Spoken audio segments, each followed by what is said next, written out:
2021ರಲ್ಲಿ ನನ್ನ ಮಾತು ಕೇಳಿದಿದ್ದರೆ ಅವರು ಒಳ್ಳೆಯದಕ್ಕೋಸ್ಕರ ನಾನು ಹೇಳಿದೆ ಹೊರತು, ನಾನು ಮುಂಚೆ ಹೇಳಿದ್ದೀನಿ, ಒಂದು ವೈಯಕ್ತಿಕವಾಗಿ ನನಗೂ ಅವ್ರಿಗೂ ಯಾವುದೇ ಒಂದು ವ್ಯತ್ಯಾಸಗಳಿಲ್ಲ. ಇನ್ಫ್ಯಾಕ್ಟ್ ನಾನು 2 ಸಿನಿಮಾ ಮಾಡಿದ್ದೀನಿ ಈ ನಾಯಕ ನಟ ಜೊತೆ. 2 ಸಿನಿಮಾ ಮಾಡಿ ಅವ್ರು ಯುವ ಪ್ರತಿಭೆ ಆದಾಗ, ನಾನೊಬ್ಬ ನಿರ್ದೇಶಕನಾಗಲೇ ಎಸ್ಟಾಬ್ಲಿಷ್ ಆದಾಗ 2 ಸಿನಿಮಾ ಮಾಡಿದ್ದೆ. ಅವರು ಒಂದು ಕಾರು, ಸ್ಕೋಡಾ ಕಾರ್ ತೊಗೊಂಡ್ರು. ಅದಿನ್ನೂ 171 ಅಂತ car number, red colour, first car ಅವ್ರು ತೊಗೊಂಡಿದ್ದು ದರ್ಶನ್. ಆ ಕಾರು ನಾನು ಲಂಕೇಶ್ ಪತ್ರಿಕೆ ಸಿನಿಮಾ ಮೂಲಕ ಅಡ್ವಾನ್ಸ್ ಕೊಟ್ಟಾಗ ಆ ಕಾರ್ ತೊಗೊಂಡಿದ್ದು. ಸೊ ಈ ರೀತಿಯಲ್ಲೇ ಅವರು ಬೆಳೆದಿದ್ದು ಬಂದ ದಾರಿ ತುಂಬ ಕಷ್ಟದ ದಿನಗಳು. ಆದರೆ ಇವತ್ತು ಈ ಥರ ಒಂದು ಪರಿಸ್ಥಿತಿ ಆಗಬಾರ್ದಾಗಿತ್ತು.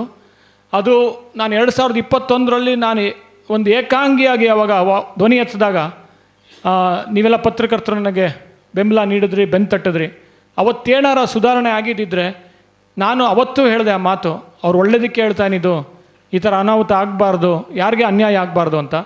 ಅವಾಗೇನಾರ ಮಾತು ಕೇಳಿದರೆ ಈ ಥರ ಒಂದು ಅನಾಹುತ ಆಗ್ತಾ ಇರಲಿಲ್ಲ. ಆದರೂ ತನಿಖೆ ನಡೀತಾ ಇದೆ, ಅದ್ರ ಬಗ್ಗೆ ನನಗೆ ಮಾತಾಡೋಕ್ಕೆ ಇಷ್ಟ ಇಲ್ಲ.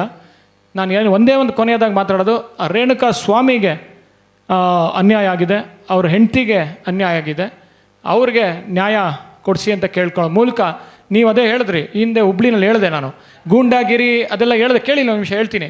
ಅದೆಲ್ಲ ಏನು ಅಂತಂದರೆ, ಒಂದು ಸಾಮಾಜಿಕ ಜಾಲತಾಣ, ಇವತ್ತು ಒಂದು ಅದ್ಭುತವಾದ ಒಂದು ಸಾಮಾಜಿಕ ಜಾಲತಾಣ ನಡೀತಾ ಇರೋದು. ಸಾಮಾಜಿಕ ಜಾಲತಾಣದಲ್ಲೇ ಇದೆಲ್ಲ ನಡೀತಾ ಇರೋದು, ಬೇರೆ ಎಲ್ಲೂ ನಡೀತಾ ಇಲ್ಲ. ಅದು ನಾನು ಹಿಂದೆ ಹೇಳಿದ್ದು, ಒಂದು ಸಾಮಾಜಿಕ ಜಾಲತಾಣ ಎಂಥ ಅದ್ಭುತವಾದ ಮಾಧ್ಯಮ ಅಂದರೆ, ಪತ್ರಕರ್ತರು ಸಂಪಾದಕರ ಕೈಯಲ್ಲಿದ್ದಿದ್ದು ಒಂದು ಶಕ್ತಿ, ಅದು ಅತಿ ಸಾಮಾನ್ಯರ ಕೈಯಲ್ಲಿ ಹೋಯ್ತದು, ತಲುಪ್ತು ಆ ಶಕ್ತಿ, ಧ್ವನಿ. ಎಲ್ಲೋ ಒಂದು ಹಳ್ಳಿನಲ್ಲಿ ಕೂತ್ಕೊಂಡು ಒಂದು ಚಿತ್ರ ವಿಮರ್ಶೆ ಮಾಡ್ಬೋದು, ಒಂದು ರಾಜಕೀಯದ ಬೆಳವಣಿಗೆ ಬಗ್ಗೆ ಮಾತಾಡ್ಬೋದು, ಅಥವಾ ಯಾವುದೇ ಒಂದು ವಿಷಯ ಇರ್ಬೋದು, ಅವರ ಧ್ವನಿಯನ್ನು ನೀಡ್ಬೋದು ಸಾಮಾಜಿಕ ಜಾಲತಾಣದಲ್ಲಿ.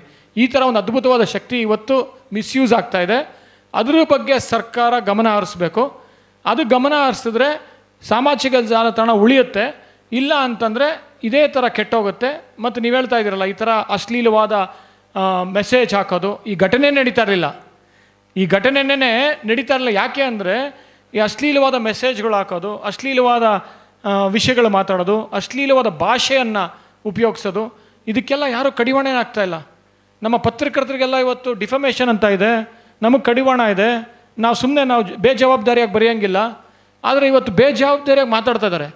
ಅದಕ್ಕೆ ಯಾರು ಅದಕ್ಕೆ ಬಗ್ಗೆ ಗಮನ ಹರಿಸ್ತಾ ಇದ್ದಾರೆ? ಇವತ್ತು ನಾನು ಈ ಮಂಡ್ಯ ಜಿಲ್ಲೆಯ ಈ ಒಂದು ಪತ್ರಿಕಾ ಸಂಘದ ಒಂದು ವೇದಿಕೆ ಮೂಲಕ ಮುಖ್ಯಮಂತ್ರಿ ಕೇಳ್ಕೊತೀನಿ, ಆ ಸಾಮಾಜಿಕ ಜಾಲತಾಣ ಸೈಬರ್ ಕ್ರೈಮ್ ಅಂತ ಇದೆಯಲ್ಲ, ಅದು ನಿದ್ದೆ ಮಾಡ್ತಾ ಇದೆ.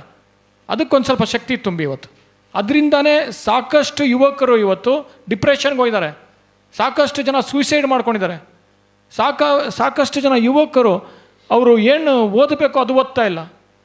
ಈ ಒಂದು ಅಶ್ಲೀಲವಾದ ಭಾಷೆಯ ನಡುವೆ ಬಾಳ್ತಾ ಇದ್ದಾರೆ. ಈ ಥರ ಒಂದು ಸಮಾಜದಲ್ಲಿ ನಮ್ಮ ಮುಖ್ಯಮಂತ್ರಿಯವರು ಏನು ಮಾಡ್ತಾ ಇದ್ದಾರೆ? ಅದ್ರ ಬಗ್ಗೆ ಗಮನ ಹರಿಸ್ಬೇಕು. ಇವತ್ತು ಆ ಒಂದು ಸೈಬರ್ ಕ್ರೈಮನ್ನು ಒಂದು ಸ್ವಲ್ಪ ಶಕ್ತಿ ತುಂಬಬೇಕು. ಅದಕ್ಕೆ ಇಮಿಡಿಯೇಟ್ ಎಫೆಕ್ಟಾಗಿ ಆ್ಯಕ್ಷನ್ ತೊಗೋಬೇಕು. ನಾನು ಒಬ್ಬ ಪತ್ರಕರ್ತನಾಗಿ ಈ ಹಿಂದೆ 2021 ಘಟನೆ ಆಯ್ತಲ್ಲ, ಆವಾಗ ಇದೇ ಮಂಡ್ಯ ಜಿಲ್ಲೆಯ ಒಬ್ಬ ಯುವಕ 10 ಫೋನ್ ಇಟ್ಕೊಂಡಿದ್ದ.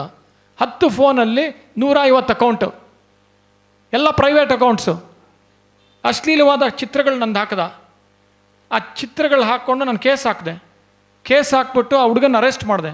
ಪಾಪ ಯುವಕ ಅರೆಸ್ಟ್ ಮಾಡಿಸಿ ಪೊಲೀಸವ್ರು ಕರ್ಕೊಂಬಂದು ಅವನ ಕ್ಲಾಸ್ ತೊಗೊತಾಯಿದ್ರು. ಆ ಫೋನ್ಗಳು ಕಿತ್ಕೊಂಡು ಅವ್ರ ಅಪ್ಪ ಅಮ್ಮ ಬಂದರು ಹತ್ಕೊಂಡು. ಅವಾಗ ಅವ್ರ ಅಪ್ಪ ಅಮ್ಮನ ನೋಡಿ, ನೋವು ನೋಡಿ, ಅವ್ರ ಕಣ್ಣು ಆಗ್ತಾ ಇರೋದು ನೋಡಿ, ನಾನು ಪಾಪ ಅವ್ನಿಗೆ ಬುದ್ಧಿವಾದ ಹೇಳ್ಬಿಟ್ಟು ಬಿಟ್ವಿ. ಸೊ ಈ ಥರ ಅಟ್ಲೀಸ್ಟ್ ಆಗಬೇಕಲ್ಲ, ಆ್ಯಕ್ಷನ್ ತೊಗೋಬೇಕಲ್ಲ. ಯಾರು ತೊಗೊಳ್ತಾ ಇದ್ದಾರೆ ಈ ಸಾಮಾಜಿಕ ಜಾಲತಾಣದ ಬಗ್ಗೆ ಒಂದು ಆ್ಯಕ್ಷನ್ನು? ಅದೇ ಇವತ್ತು ಅನಾಹುತ ಆಗ್ತಾ ಇರೋದು. ಅಶ್ಲೀಲವಾದ ಭಾಷೆ, ಅಶ್ಲೀಲವಾದ ಫೋಟೋ, ಅಶ್ಲೀಲವಾದ ಲ್ಯಾಂಗ್ವೇಜು, ಕೆಟ್ಟ ಕೆಟ್ಟ ಪದಗಳು, ಈ ಮಧ್ಯೆ ನಮ್ಮ ಮಕ್ಕಳು ಬೆಳೀತಾ ಇದ್ದಾರೆ. ಅದಕ್ಕೆ ಫಸ್ಟ್ ಕಡಿವಾಣ ಹಾಕಬೇಕು. ಈ ಸೈಬರ್ ಕ್ರೈಮಿಗೆ ಶಕ್ತಿ ನೀಡಬೇಕು ಮತ್ತು ಇಮಿಡಿಯೇಟ್ ಆ್ಯಕ್ಷನ್ ತೊಗೋಬೇಕು. ನೀವು ಹೇಳ್ತಾ ಇದ್ದೀರಲ್ಲ, ಅಭಿಮಾನ ಸಂಘದೊಳಗೆಲ್ಲ 150 ಫಾಲ್ಸ್ ಅಕೌಂಟ್ಸ್, ಇದರಿಂದ ಪ್ರೈವೇಟ್ ಅಕೌಂಟಿಂದ ಪೋಸ್ಟ್ ಮಾಡೋದಕ್ಕೆ ಆ್ಯಕ್ಷನ್ ತೊಗೊಂಡು ಅದ್ರ ಬಗ್ಗೆ ಮುಖ್ಯಮಂತ್ರಿಯವರು ಗಮನ ಹರಿಸ್ಬೇಕು.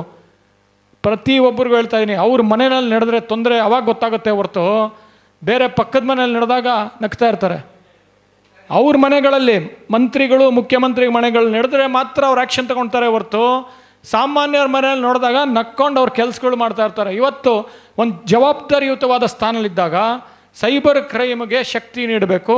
ಮತ್ತು ಅದರ ಬಗ್ಗೆ ಆ್ಯಕ್ಷನ್ ತೊಗೋಬೇಕು. ಇವಾಗ ಈ ಬೆಳವಣಿಗೆ ನಡೆದಿರೋದೇ ಸೈಬರ್ ಕ್ರೈಮಿಂದ, ಸೈಬರ್ ಕ್ರೈಮ್ ಆಗಿದೆ, ಅದರ ಬಗ್ಗೆ ಆ್ಯಕ್ಷನ್ ತೊಗೋಬೇಕು ಅಂತ ಹೇಳ್ತೀನಿ ಈ ಒಂದು ವೇದಿಕೆ ಮೂಲಕ. ಯಾಕಂದ್ರೆ